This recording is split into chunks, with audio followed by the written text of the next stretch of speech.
आरक्षणाची अधिसूचना रद्द करावी, ओबीसी बैठकीमध्ये नेत्यांकडून हा ठराव मंजूर झालेला आहे। छगन भुजबळ यांनी आज ओबीसी नेत्यांची बैठक बोलावली होती। यामध्ये हा ठराव मंजूर करण्यात आलेला आहे।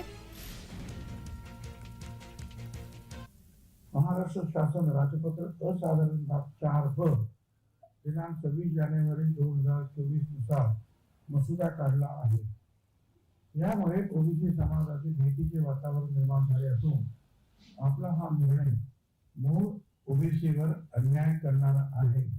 त्यामुळे 26 जानेवारी 2024 हा राजपत्राचा मसुदा रद्द करण्यात यावा असा ठराव या ठिकाणी संमत करण्यात आला। संबंधित जातीशी आसक्ती असलेले नसावे असे अपेक्षित असताना मागास वर्ग आयोगाचे नवनियुक्त अध्यक्ष सुनील सुकरे हे मराठा समाजाचे सक्रिय ऍक्टिव्हिस्ट कार्यकर्ते आहेत।